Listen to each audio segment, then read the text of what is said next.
Ladies and gentlemen, good day and welcome to Jindal Shaw Limited Q2 FY25 earnings conference call hosted by PhillipCapital India Private Limited.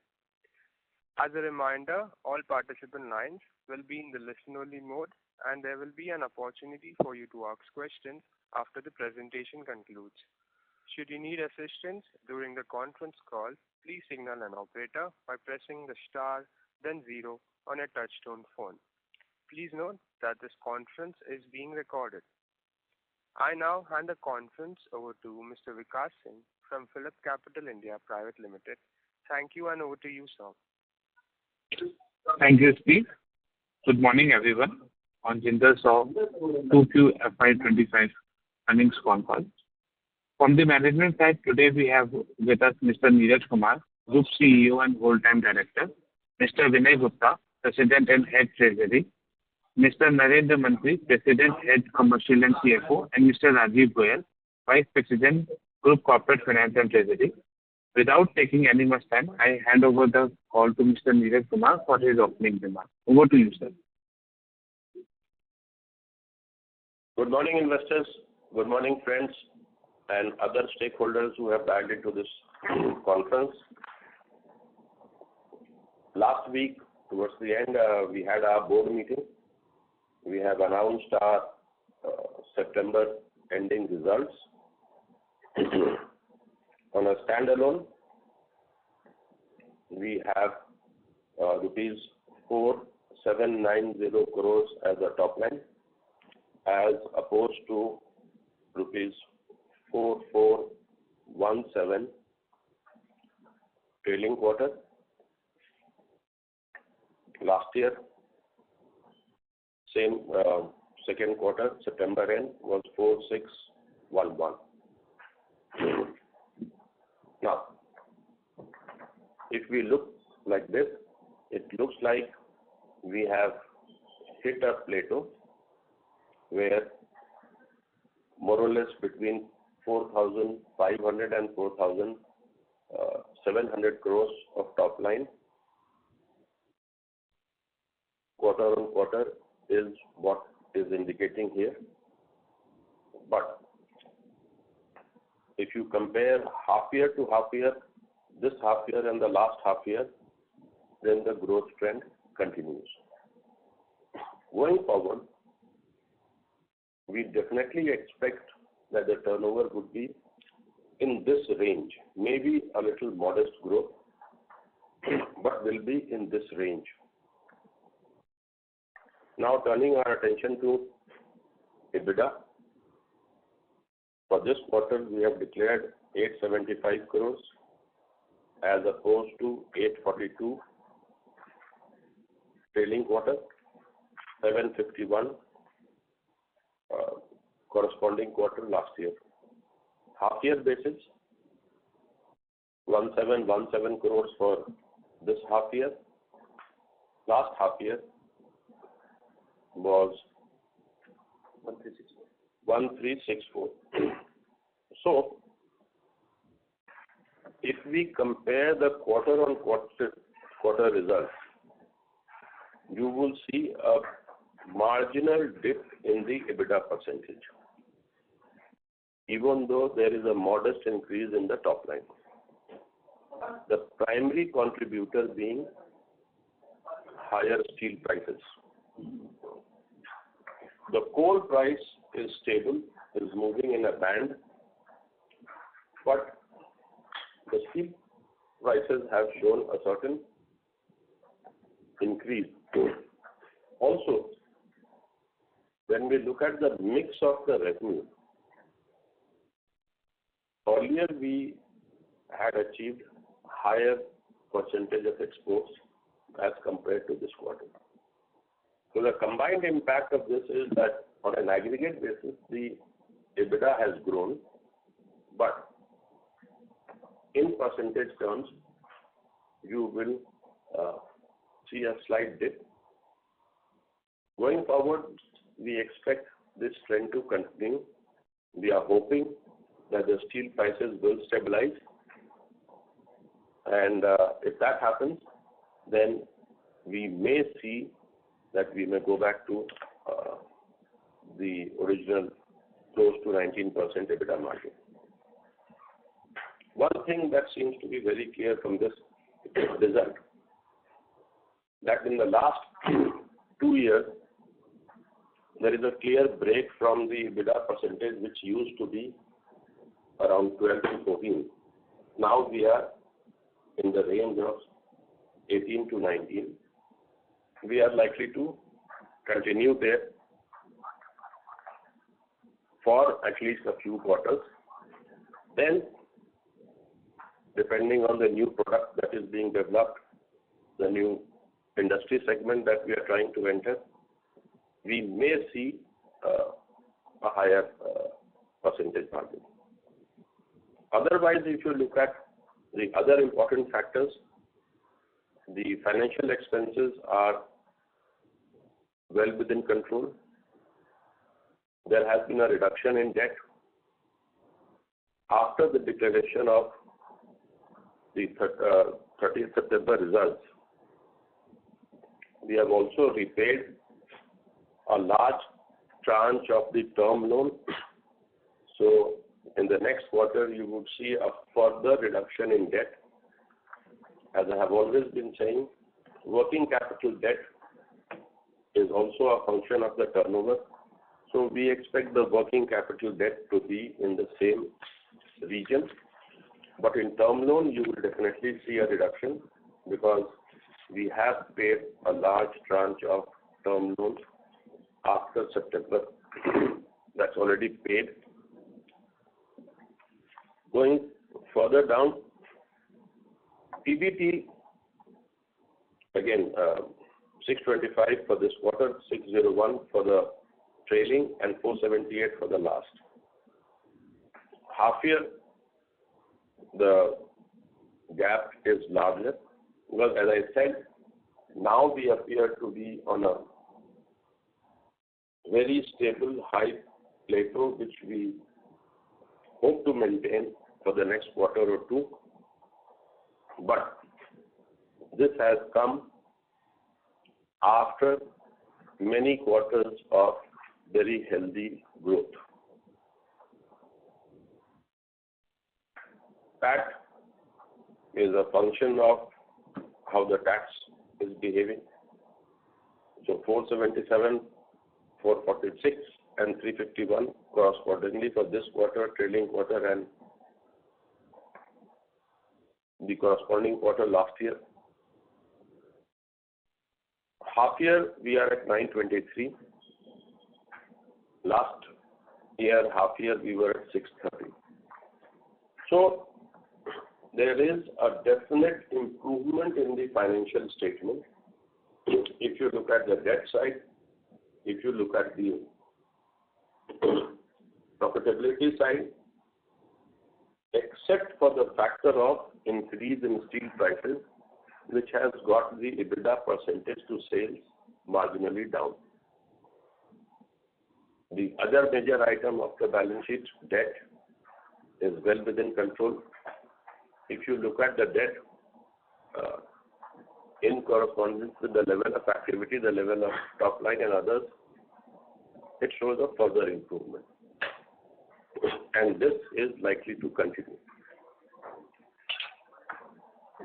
Turning our attention to the consolidated, it shows a similar trend. And it gives us comfort that even the subsidiaries have now stabilized in their performance. They all are contributing at all levels, right from EBITDA down to PBT level. Tax, there is a marginal difference because the tax incidence in those countries is a little more. So till PBT, the subsidiaries have also contributed. Looking at the current order book, looking at the current market scenario, is likely to continue. One caveat, Middle East. If Middle East goes out of control because of Israel, Iran, Israel, Yemen, then when we may see some disruption in the transportation through the channels. But we hope that we don't get to see that situation, but that is out of our control, and if that happens, then we will have to definitely bear the consequences as the entire world would bear. Looking at the order book, stable position, 1.6 billion. As I have already said, the export as a percentage of total revenue has come down. There are a lot of international transactions which are in the pipeline, international contracts are in the pipeline, and we hope to catch on the export percentage, because the sweet spot for our export domestic mix is above 20-25%, and we are happy if it goes up to 35 to 40%. So that's a sweet spot. Currently, we are below that sweet spot because the export market, a lot of projects have just been completed. New projects are in the pipeline. Domestic, we have seen a lot of growth on the infrastructure in India, leading to a lot of contracts, profitable contracts in the domestic market.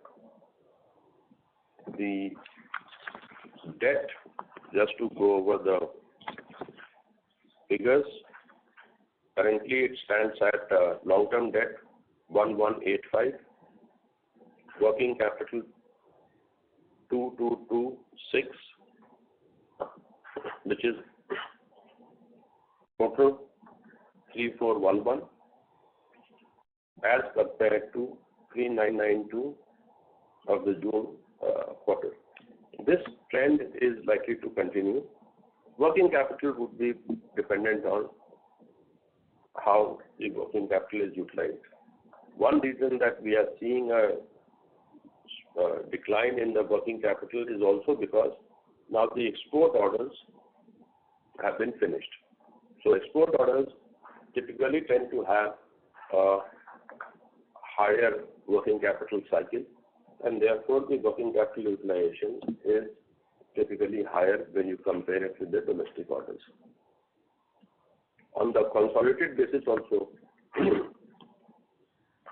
the trend continues, but it's a much sharper trend as opposed to 4585 for this quarter. Last quarter, it was 5475. So there you see the gap is higher, primarily because the overall debt scenario is improving both on the long-term side as well as on the working capital side.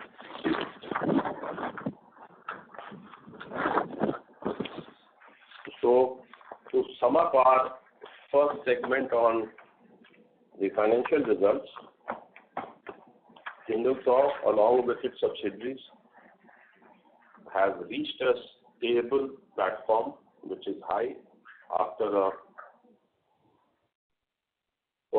few quarters of high growth. We expect it to stay there for the next quarter or two. Then we definitely see a spurt because our export basket will improve. Some new products are getting introduced, higher margin products are getting introduced, and definitely after 1 or 2 quarters of stable performance or a modest growth performance, we will definitely see a further growth. That is what our expectation is. That is how we see our performance going forward.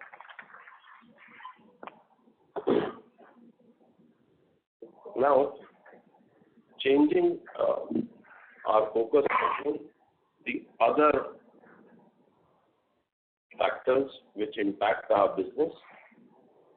The business environment is good, both in the export segment as well as in the domestic segment. Demand is good, stable, because of the continuity of the government. All the projects are continuing. Even though we are seeing a little plateauing in the Jal Jeevan Mission, the state level projects which are also being funded by the multilateral agencies, that is on an increase. So that more or less compensates the water segment, where the Jal Jeevan Mission is seeing a little plateauing. The state level projects are seeing an upward trend. Most of the states are now catching up on this water infra focus. Oil and gas continues to be robust. India's focus on oil and gas is improving. Now, the East Coast is also catching up. Earlier, it was more in an exploratory stage. Now, they have reached a stage where they would start getting into the production stage. That has given rise to deep sea drilling and deep sea development of wells, which is good news for our higher grade pipes and tubes. Also, premium connections. Because typically the deep sea drilling, the deep sea well development needs premium connection coupled with higher grade of pipes and tubes. So oil and gas is good. Pellet, we continue to be stable. We continue to run at a very high capacity. And that trend is continuing. Industrial sector is showing a robust growth, where now with our seamless and stainless, we are addressing that and we are entering new segments. We are also focused on defense, nuclear, atomic, and other segments which typically tend to be of higher margin. Internationally also, we are seeing in all sectors, industry, oil and gas, and water, the demand is robust and is growing. We may enter the US market with our new products in the seamless and stainless. That would be an area of growth in the export market, which in tonnage may appear to be modest, but in margins, it is likely to be high margin business. That we have already spoken. Rest, more or less, things are all as expected. CapEx has been modest as per the trend, normal CapEx. We are carrying out certain improvements in terms of the coke oven battery is getting renewed. The Hare Samundaram is getting de-bottlenecked. And there are few other, Nasik is in the middle of implementing a project where its capacity is going to have a significant increase. The capacity might increase by 40 to 50%. Those are areas where once we de-bottleneck the Hare Samundaram, once the new capacity comes up for in Nasik, once the coke oven battery, etc., in Mundra, they all become stable, they all become operational. That would help us in the next phase of growth.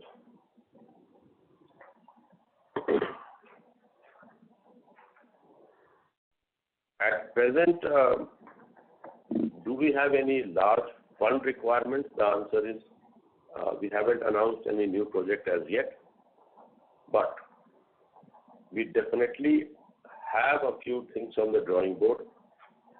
We are examining those possibilities very closely because as with the current capacity, with the current performance, we have got a nice platform. Definitely we would like to build on that. So few things are on the drawing board, few things are being examined, but once we have zeroed in something, definitely you will get to hear from me in my subsequent investor call, which happens every quarter.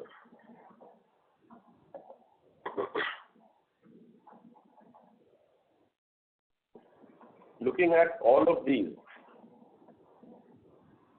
if you see the overall parameters of ROCE, etc., they are showing a improving trend. The EPS has gone up, the ROCE and those parameters are also under a big control.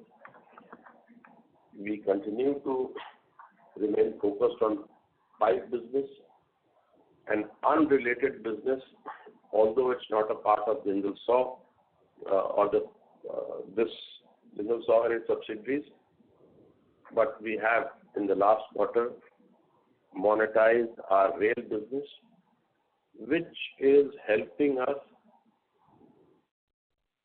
focus our management bandwidth and the group-wide resources, because this rail wagon business, which we were incubating for some time, we have monetized it. It was a 100% equity deal in one stroke, and that has given the group some resources to redeploy and also has given an opportunity for the management to focus on its core businesses. So all in all, we are going along well. We will continue to go well. We have a visibility for the next 2 quarters, and the good performance will continue. Let me stop here and take some questions. My request to our investors has been, if you have some very specific question about one specific element, I would request you, we may not have all the details on the table at present. The right forum for that is send a mail, and that would be properly responded with facts and figures. So with that caveat, let me take some few questions. Thank you. Thank you very much. We will now begin the question and answer session. Anyone who wishes to ask a question may press star and 1 on their touchtone telephone. If you wish to remove yourself from the question queue, you may press star and 2. Participants are requested to use handset while asking a question. Ladies and gentlemen, we will wait for a moment while the question queue assembles.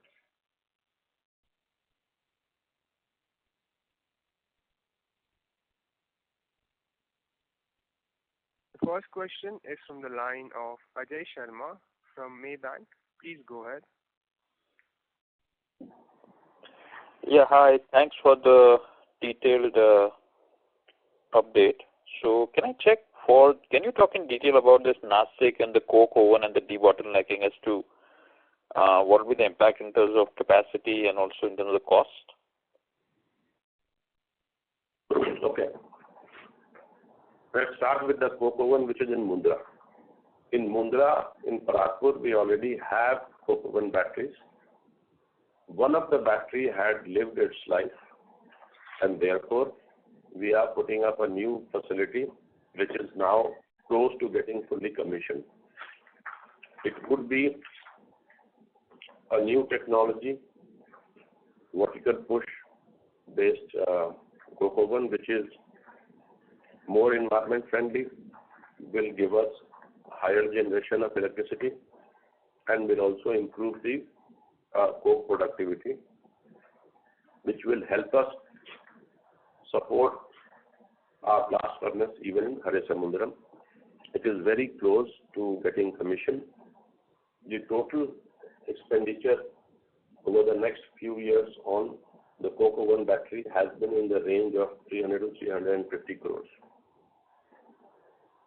This will, as I said, be more environment friendly, new technology, longer life, self-sufficiency in coke, and higher heat recovery, so higher electricity. Nasik. As you know, Jindal saw Nasik plant, which is co-located with the joint venture with Hunting for the premium connection, is focused on seamless pipes and tubes. There, we had, after piercing, 2 lines. One was for 7 inches and below, the other one was going up to 16, upward of 7. But our piercer was 1. So one piercer was feeding both lines. Now, we are making both lines independent. So we are putting up a new piercer, we are putting up a new rotary hearth furnace. So now the line for smaller diameter, 7 inches, 8 inches and below, pipes and tubes, will have its own dedicated rotary hearth furnace, piercer. A new rotary hearth furnace and a piercer is being planned for the line which is higher diameter, 8 inches and above, going up to 16. We are trying to enhance the diameter also and try and make up to 18 inches. Here, the total expenditure would be in the vicinity of 200 crores spread over 2.5, 3 years. We expect to commission the project sometime next year.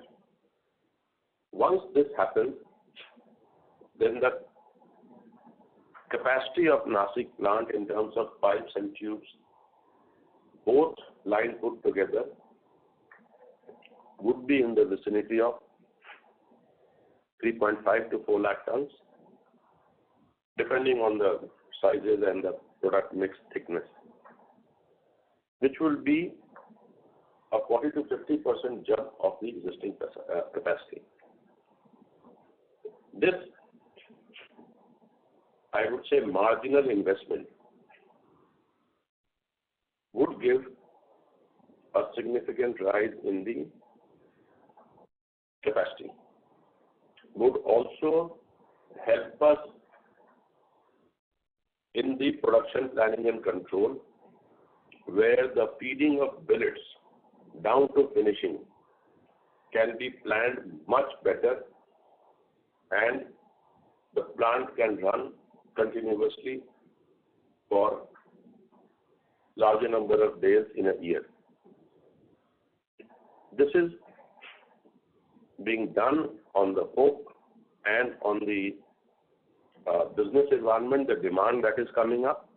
Plus, the JV is now almost running full capacity. And the JV has the capability of threading all sizes and also above, which is not produced by way of a pipe. There we have the connector which goes up to, so the JV can do threading up to 36 inches. So this entire effort is to increase the capacity, to improve our presence in the premium segment, which is already very strong. We are the pioneers and currently the only one in this kind of a format in India, and would definitely yield in higher margin business, plus entry into some good segments. Harisamudram, similar effort. We are trying to optimize whatever is the possible output from the blast furnace.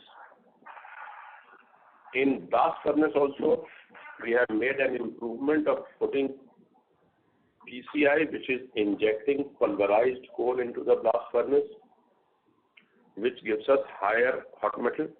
And now, additional spinning and finishing capabilities are being produced, are being planned and being put, so that the overall capacity of Harisamudram will also go up. Once everything is stable, all the machines are in place, all the finishing lines are in place, then the capacity of Harisamudram will go up to 3 lakh tons. That will make us among the top DI producing company in the country, with a large capacity in South and even larger capacity in West, which are the primary markets. The total capital expenditure, which is being planned over the maybe next 2 to 3 years, would be around in the vicinity of 200 crores. But the way all 3 projects have been timed, that there is no bunching of capex.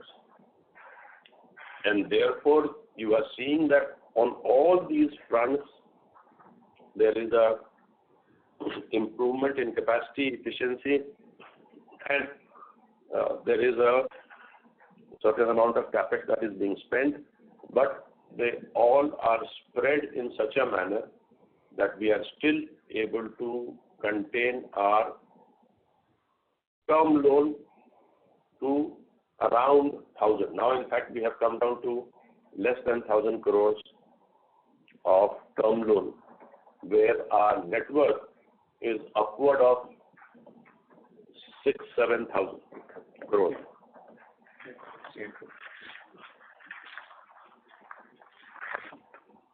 That's very detailed.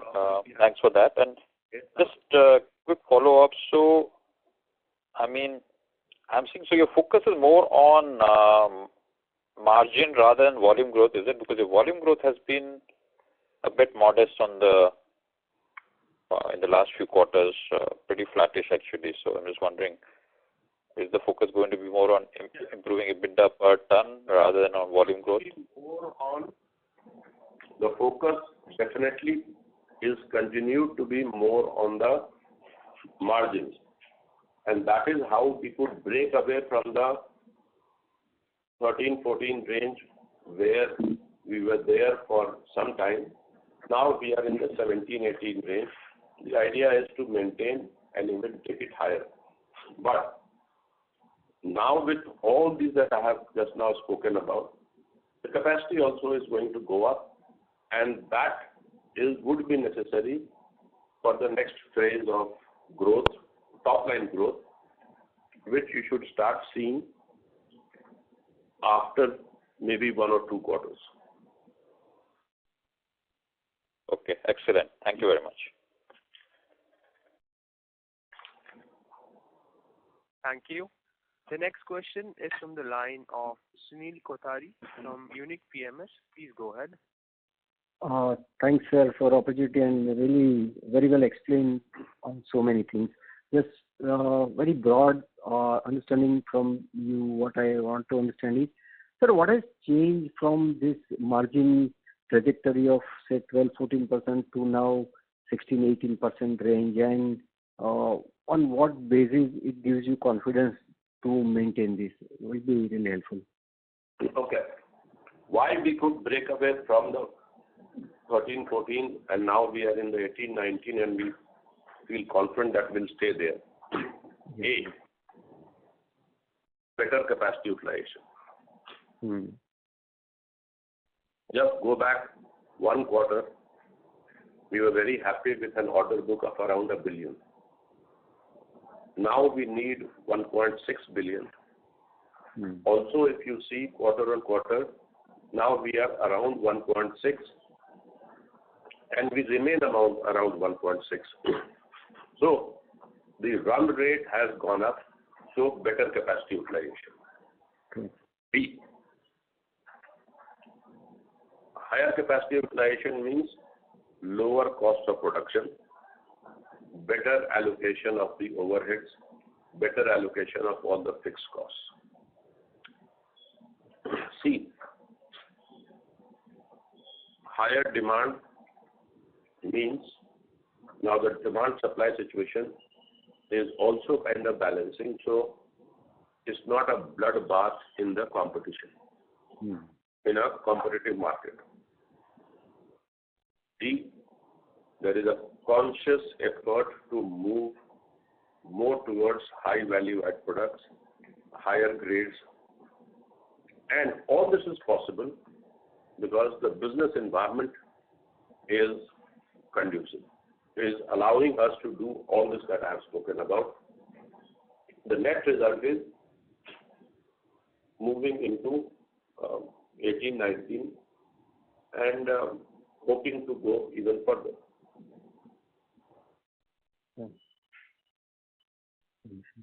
Great, sir. And sir, second point is, you've spoken about so many efforts to reduce costs, improve value-added products, new market segment where we are entering. Do you have any number in mind over the next 3 years from current, say, some percentage to what range you want to reach? Any indicative figure will be helpful. See, we would be very happy if we are able to achieve a 15-20% of our revenue from value-added products. But that's a little far away. All efforts are being put in that direction because in the pipe and tube segment where we are the established market leader, market acceptance takes some time. You have to go through a lot of tests, lot of trials, vendor approvals, accreditations, API has to see it, ISO has to see it. So you are being watched from every side. Only then the market is going to accept you and only then you will start earning. So we definitely are focused on all these, but it will take us a few years, maybe year and a half, where we get all the vendor qualifications that we are hopeful of. I have already hinted to you, we are wanting to enter a new segment in US with a new product. Currently, we are in the process of getting ourselves qualified by those vendors. So it takes time, but once you are there, then you have to just continue to perform, service your client well, deliver the right quality on time, and then you can have a stable performance. Correct. Great, sir. Thanks a lot and lots of good wishes. Thank you. The next question is from the line of Deepak Lalwani from Unifi Capital. Please go ahead. Hello, sir. Thank you for the opportunity. So my question was on the order book and your commentary, on the top line that you made. See, basically, our order book is down sequentially, not by a big margin, but slightly. So can you just indicate, where is, what is the reason for this, whether it is domestic market or whether it is export? If you can pen down where exactly the order inflows are lower today and your outlook for this going forward. Yeah. Okay. If you look at now the order book in terms of quantity is actually high. The order book at present we are at 17.38 lakh tons as opposed to the overall order book of 16.17 lakh tons.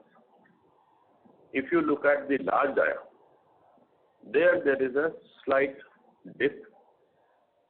Overall, in terms of value, June quarter we had an order book of $1.64 billion.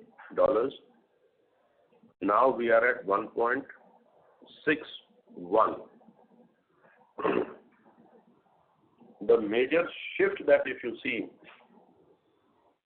we had a export basket of 32%, which in this quarter has come down to 12%. This is largely due to some of the big, large export orders have been completed, have been fully executed, and some new export orders are in the pipeline. We hope to improve the export basket from our current 12 position back to the 2025 and higher range. That is the broad breakup of order book. Let me assure you,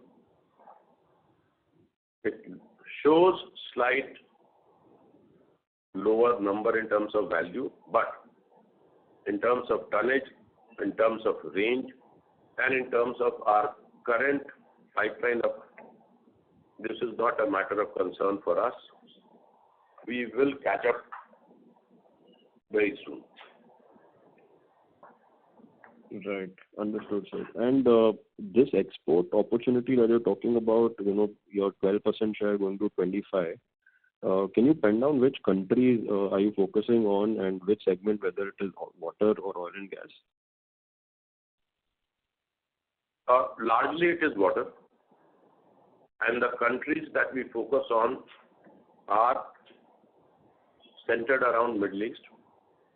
We are making a lot of efforts to break into Africa, but we haven't achieved great success there. Egypt is one country where we have entered with a relatively large order, and we are trying to build in North America. So basically in the export market, our focus area is going to be MENA, M-E-N-A, which is Middle East, North Africa, because we have a freight advantage, we have a time advantage. From our Mundra plant, both the entire MENA region is 6 to 7 days of sailing. The only caveat, the concern, is the geopolitical situation in the Middle East. Understood. Got it. And sir, you had a comment on the domestic business where the Jal Jeevan was sort of plateauing and the states doing well. So how should one read this comment? Whether is it going to be stable and then pick up as the central government funds in more projects, or are we at a very turbulent stage today? If you can give some idea. No, I won't say it's a turbulent stage. As far as the stakeholders are concerned, again, since we always give you all the insights, this is an insight we have given you, but this should not be a matter of concern, because what is the plateauing of Jal Jeevan Mission is more than compensated by many states joining the bandwagon of their own irrigation, their own water grid, and the good part is many of these states have also been able to achieve multilateral funding. So the overall scenario is stable to grow. This is an internal adjustment that is happening. Now, it will be difficult for us to comment on the Government of India and state relationship. the plateauing of the Jal Jeevan Mission we are seeing, because Jal Jeevan Mission was supposed to be jointly funded by states and the center. In many states, we are seeing that they are falling a bit behind in providing their contribution. Probably they are conserving their resources and focusing on the state level development or state level initiatives in a similar segment. That appears to be the macroeconomic scenario on Jal Jeevan. But is this a matter of concern? I don't think so. Because Jal Jeevan Mission continues to be a major initiative of central government, and they will continue to find ways and get the state around to contribute their funding as well. So to conclude in one line, no matter of concern, demand to stay stable, a mix of Jal Jeevan or center-related projects and the state-related projects continue to grow together. Understood. Okay. That was a great commentary. So on the profitability side, if I look at all the DI pipe players in the entire market, right? So all the players have benefited from the lower raw material prices, and hence, they're able to make higher profit per on a ton basis. And going forward now, when we book the new orders, should we assume that this benefit of the lower prices have been passed on to the customer, and hence a normalization of profit should happen?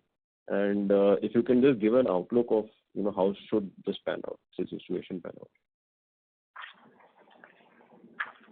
At this point of time, the way we are positioned on ductile iron pipes and our order book, all the prices have been locked in for close to a year. And definitely, if the prices are softening, subsequent orders would reflect, because now many players have expanded their capacity. Also, there are new entrants in the DI market.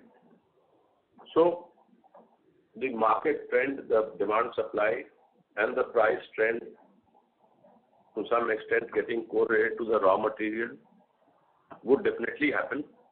But for us, we are fully booked for the next few quarters, and that would not impact our profitability in the next few quarters.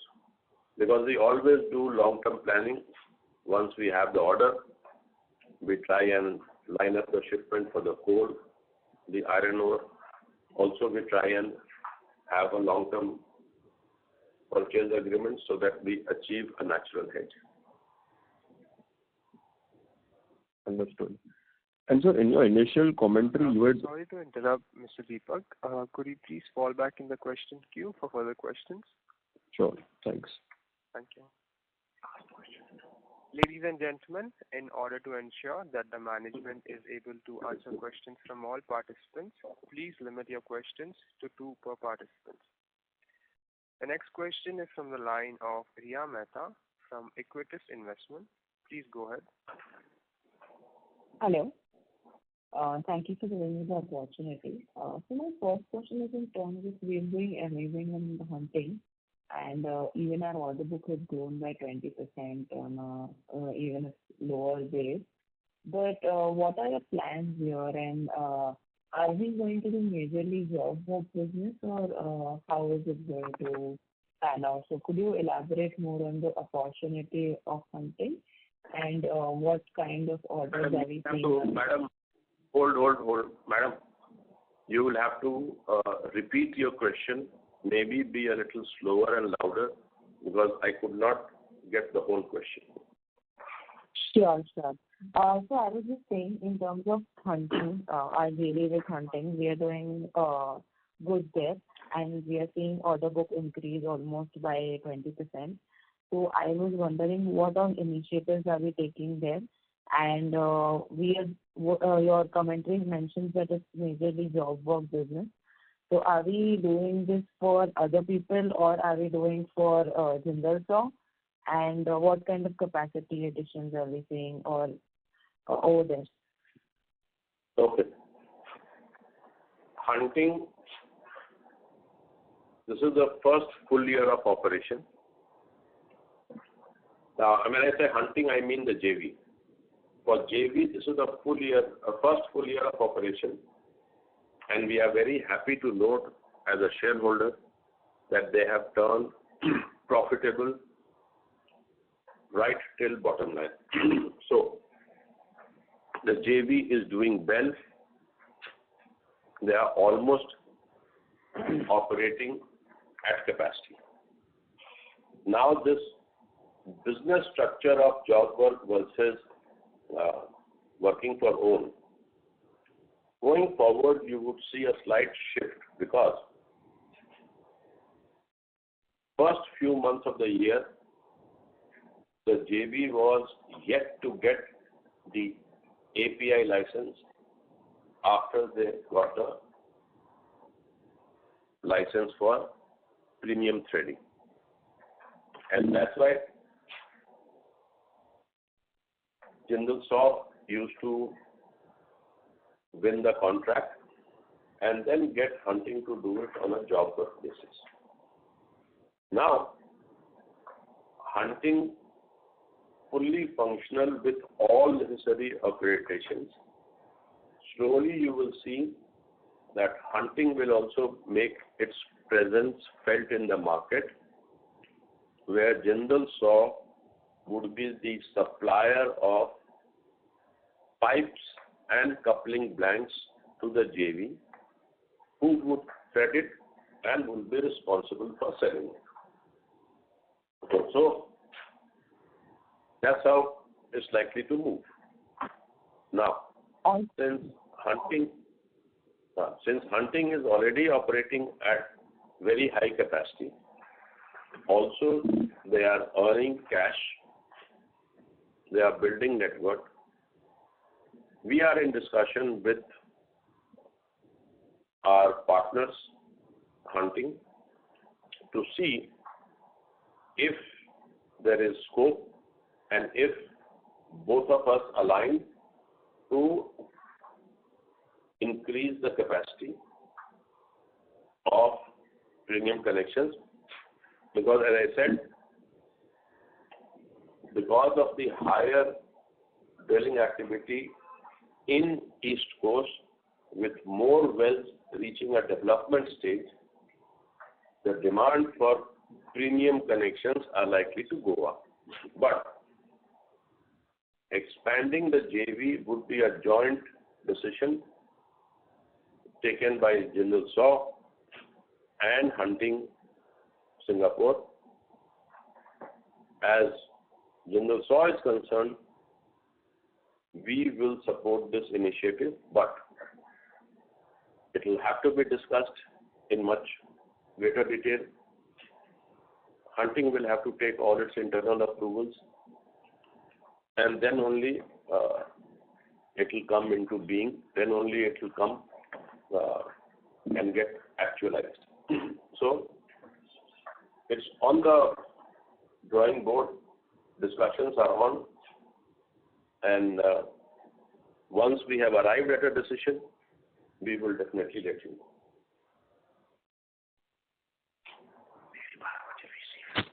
Thank you. The next question is from the line of Radha from B&K Securities. Please go ahead. Hello, I'm audible? Yeah. Yes, sir. So thank you for the opportunity and congratulations on good results. My question was, you spoke about entering the US market in seamless and stainless steel segment. So currently, are we selling these products entirely in India, or we also have exports in this? And also, could you talk a bit about the anti-dumping scenario in US and our competitive edge, especially when compared to China in that market? we have a export order book even in those segments at this point of time, although it is much lesser, and we would definitely want to improve. Now, the kind of segments that we want to enter US, it will be a higher grade, higher application, and there, since it is not a commodity product, we expect that we will not get caught into this anti-dumping, because so far, whatever is the export market is more on a normal grades, normal categories, normal applications. So once we break into the US market the way we are planning, then the anti-dumping will not impact us.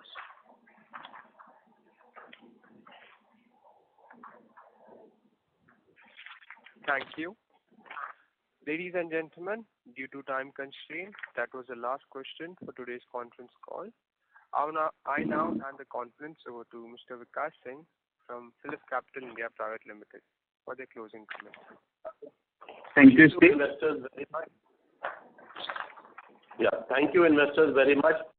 And with result, hope to see you next quarter.